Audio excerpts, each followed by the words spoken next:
Matters and muddy things up a little bit.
Good afternoon, guys, and welcome back to another episode of Realty Rides. Today we're going to do a little profile on one of my favorite cars that we have in our little collection, and that is our 2006 997 Carrera 4S. And this episode is also going to be about Overrevs and why they are important to know about before you buy your car, any kind of car with a stick shift for that matter, and especially Porsches. So what are Overrevs exactly? Well, let's pretend that you need to slow down really quickly because a school bus that's right in front of you is stopping to drop off our future generations off at their homes or at school. But you're in fourth gear, and instead of going from fourth to third, you go from fourth to second, and you over-rev the RPM rev limiter beyond the manufacturer's recommendation for RPMs. So let's just say the RPM red line here is 7,000 RPM, and you scream up to 9,000 RPM for just a quarter of a second, literally for a quarter of a second. The car is over the manufacturer's recommendation for revolutions per minute inside the engine. And theory has it that at some point the engine can suffer catastrophic engine failure. It may not happen today, it may not happen tomorrow, it could happen 6 months from now, but it is a really serious situation. And it is based upon 6 different levels, which I will explain now. So without getting too geeky and throwing a lot of technical jargon at you, let me explain it this way. Engines are designed to operate up to a maximum rotational speed. The manufacturer uses a rev limiter to prevent engine speeds exceeding a predetermined point of safety. At full throttle and while holding the accelerator pedal down indefinitely, the engine can't and won't exceed the rev limiter. However, when a driver selects too low a gear relative to the speed of travel, the momentum of the car can mechanically allow the engine and its internal components past a point of safety.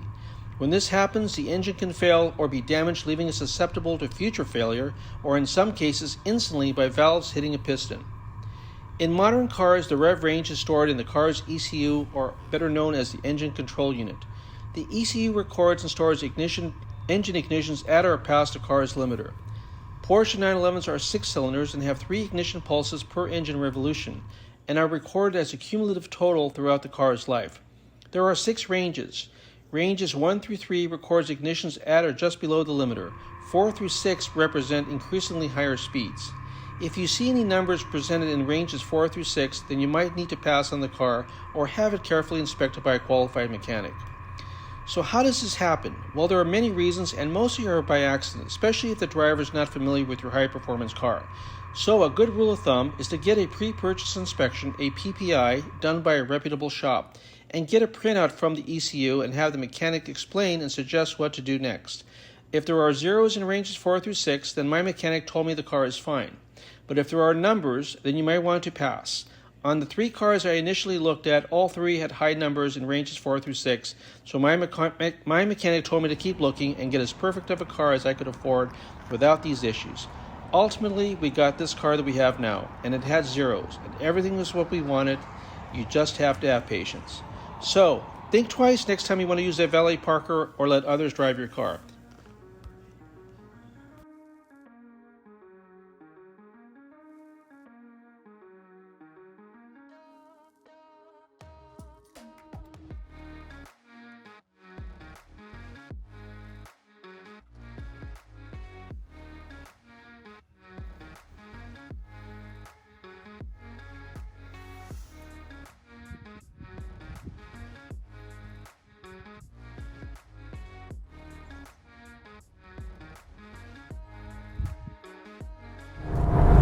So the 997 is the perfect in-between car of the air-cooled generation and the water-cooled generation.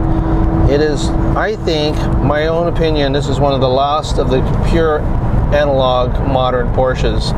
This happens to be an 2006 Carrera 4S, all-wheel drive. It's got about 365 horsepower. And I just absolutely love this car. It took me 2 years. My wife and I, took us 2 years to find this car. We went through a lot of 997s.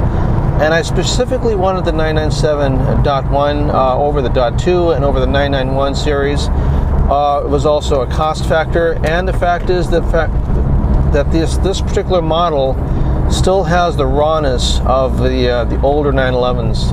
The newer cars became technologically advanced, smoother, quieter, larger, and some would say more efficient, but I happen to like the way this car feels. And now the purists are saying that the 997.1 GT3 variant of this car is one of the most sought after GT3 GT cars that Porsche has available right now on the market.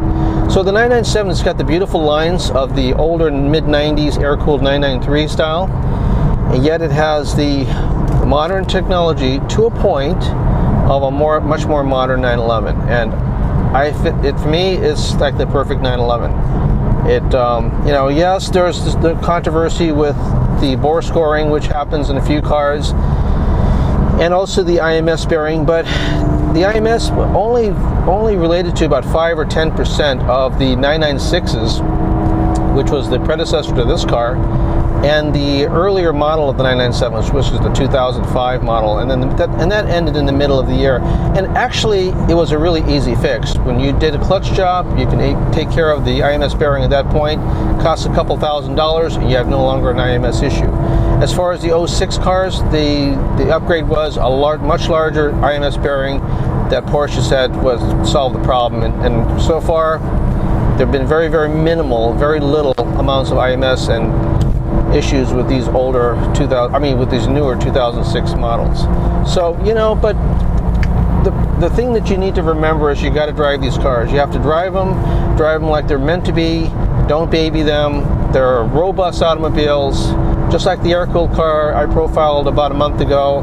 They're strong cars. They're built really well. Porsche has been doing this for a long time. They know their product very well inside and out, and you really can't go wrong. Actually, I love all Porsches. I love all 911s especially, but the 997.1 for me is one of our favorite cars.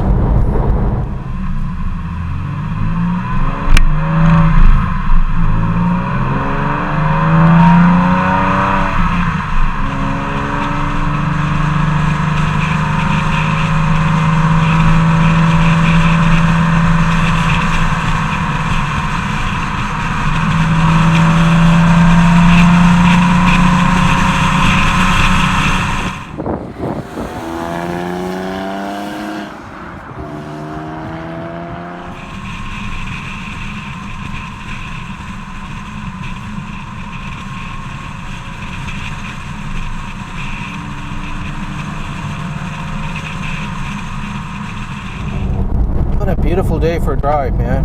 This is such a nice day. Whidbey Island has the nicest roads. Nice twisty little curves. Perfect roads for a car like this.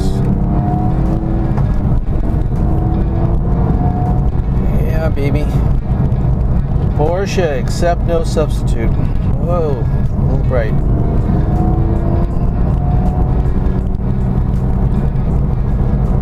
Yep, we're heading home. It's been a nice afternoon. This is the best, most therapeutic thing you can do, you know?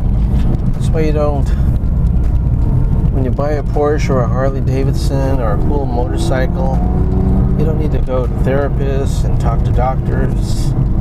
You feel a little down, just get in this car and all is good with the world, man. Well, guys, thank you again for watching another episode of Realty Rides. I really hope you enjoyed our little review of our 2006 997 all-wheel drive for us, and it's been a real pleasure sharing this car with you. Like I said before, this is one of our favorite automobiles. It's a pleasure to own, and it's a privilege to own this car. It took us a while to acquire it, but you know, we're going to hold on to it for a long time.